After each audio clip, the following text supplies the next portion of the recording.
Before we go into the fun half, I want to talk about this Warren proposal, because we have talked about in the past the idea of how would you break up these big companies? Have you ever noticed that these people who claim to hate monopolies don't want to break up the state, which is several orders of magnitude bigger?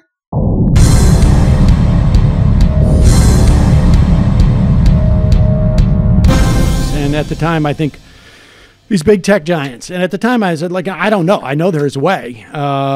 And there are there's policy apparatus that are working on this. And at the very least, this is, I think from anti-monopoly folks. Keep trying, Seder. You'll be able to form a thought someday. But Warren announced the proposal, I guess today she's announcing it. And it calls for the appointment of regulators who would unwind tech mergers that illegally undermine competition. Uh-huh. Let me ask you something. All those tax breaks and subsidies and free land and crap they got from government, that doesn't undermine competition? Maybe you should investigate your holy government's role before blaming market forces. Not that any of them are monopolies anyway, but when did that stop them? And it would also... this is sort of consistent with the sin-fin laws that we used to have, the syndication laws, which first, I think, came from movie theaters. Yeah, I'm going to speed them up again. This is just too painful. Back in the early 1900s or mid-1900s, where you could not be a movie studio and own movie theaters. And the reason was because, obviously, you're going to favor your own movies in these movie theaters. You're going to crowd out the competition of other people making movies. And when was there any evidence of this actually happening? They just assumed ahead of time that it would happen and passed the law. There wasn't a market failure because the market was never given the chance to fail or otherwise solve or prevent the problem. And then we saw this in television as well. Bill Clinton rolled this back in the Telecommunications Act of 1996. Where studios, NBC studios, could not sell to NBC television because obviously they would be incentivized to only put on projects made by NBC television. Funny thing about that, the WB already existed in 1996. It was not only owned by Warner Brothers, it even carried its initials. Yet there were shows produced by Warner that were shown on other channels, and the WB showed programs made by other studios. In fact, 2 of their inaugural shows, Sister Sister and Unhappily Ever After, were made by different studios and weren't even distributed by Warner Brothers. They weren't any good, but that's beside the point. For that matter, CBS Studios had been making shows that CBS Network had aired since the 1940s. So why did it take half a century for someone to think there might be a problem? At any rate, the 1996 Telecom Act did no such thing, and NBC Studios produced many shows that aired on NBC, 30 Rock being a prominent example. In fact, if anything, it did exactly the opposite. It relaxed rules that prevented the same company from owning both cable and broadcast channels. Look at how NBC owns MSNBC, for example. By the way, they're both owned by Comcast. Just saying. And it was problematic for several years, and then I think cable basically opened it up quite a bit.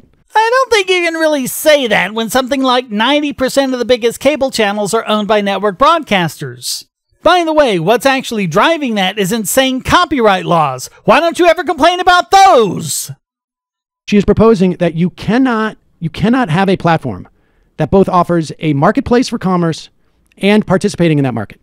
So, for instance, Amazon Marketplace cannot, every time you search for something, provide you with something that is an Amazon, either an Amazon product or something that has been promoted by Amazon. Yeah, because that's been so terrible for consumers. Hey, Seder, what if we want those results so we can order from Amazon Prime or get the free shipping deals they have?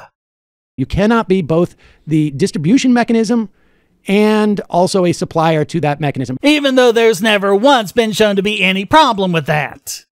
And this is what net neutrality is about. Oh, we know what net neutrality is about. We've covered it too many times for you to fool us, Seder.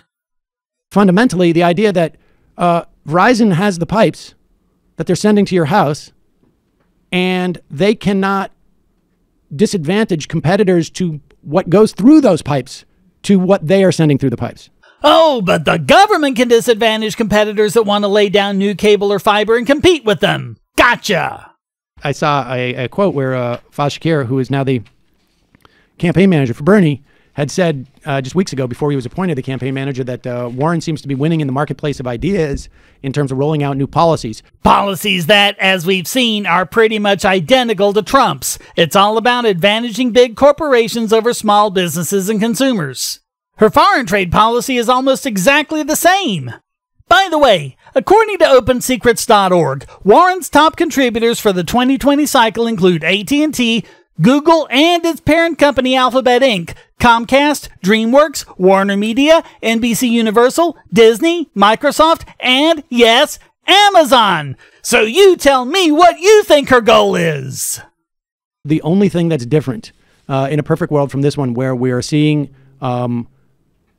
candidates try to outdo each other with making government a tool to do good. And that tells you everything you need to know about Seder. He's either fallen for their crap hook, line, and sinker, or he's a complete shill.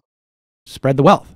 So this is encouraging to see this stuff. And this is stuff I feel like Warren would have rolled out 2 years ago if Clinton had been named president. Then I guess we should be thankful for small mercies. Hey, thanks for watching. Please hit like and subscribe and keep these videos coming by donating, becoming a subscriber, and getting special benefits, or even for free with airtime. And check out all the great content here, like this video selected just for you.